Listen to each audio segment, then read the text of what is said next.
Hi, what's your name? Melanie Campbell. Melanie, nice to meet you. You too. My name's Nick Harriman.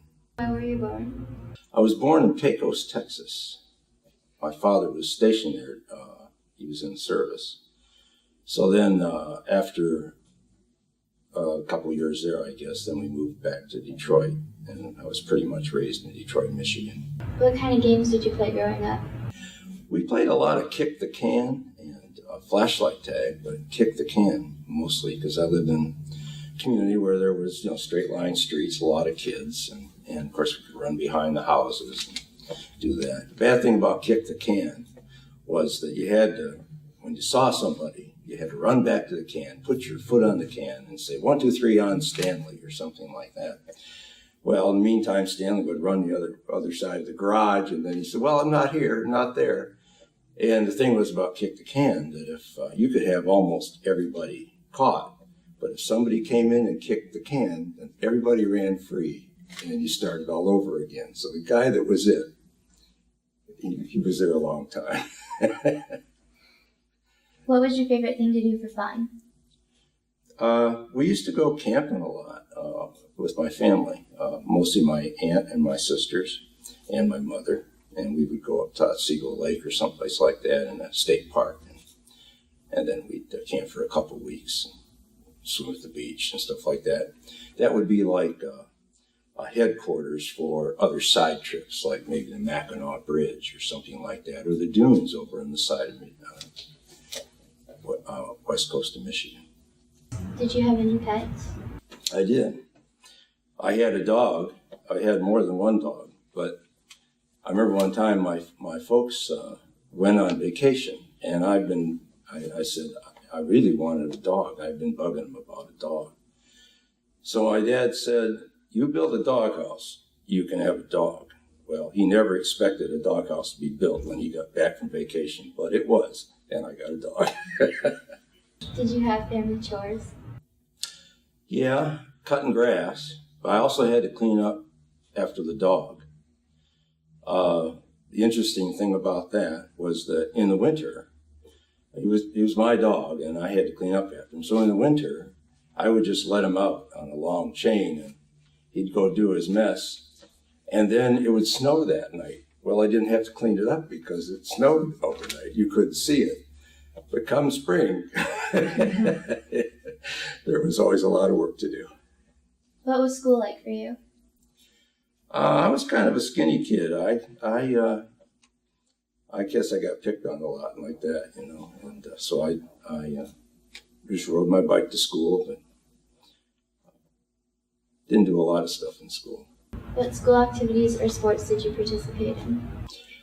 I didn't do a lot of sports. The family just wasn't big on sports. I guess I wasn't. My dad didn't watch football or anything like that.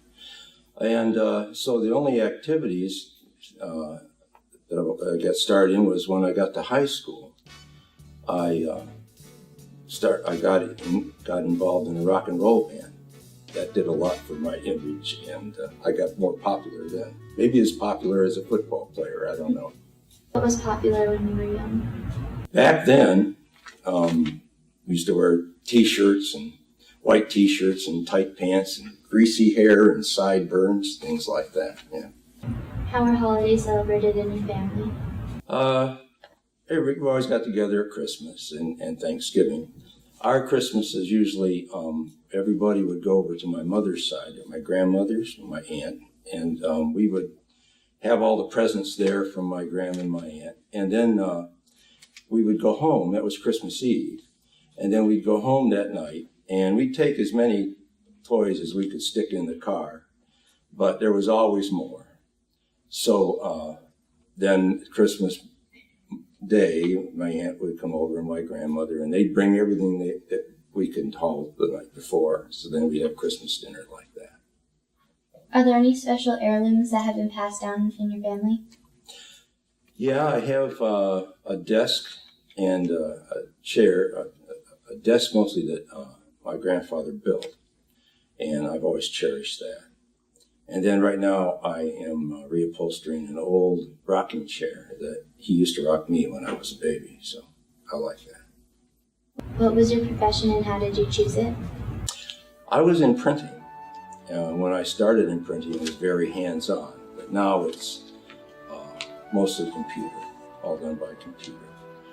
And how I chose it was that, usually when you go to high school and you start in your last 4 years, you have to choose a direction to go, whether it's going to be a college prep or something like that. And so a counselor talked to me about what I might do. And my mother had suggested that, more than suggested, she strongly urged that I become a printer. And the reason she chose that was she said none of my uncles were ever out of work, even during the Depression, those ones that were printers. They always worked. So that sounds like a pretty solid profession. The thing is that now with computers, it hasn't been so solid. And now anybody can pretty well set up a page layout, a file, and get their thing printed. So actually printers are dropping by the wayside, especially newspapers. What accomplishments are you most proud of? Probably the homes I built. I built 2 houses from scratch with my own hands, so probably that's the most. And maybe playing music, but pretty much it was the homes that I built.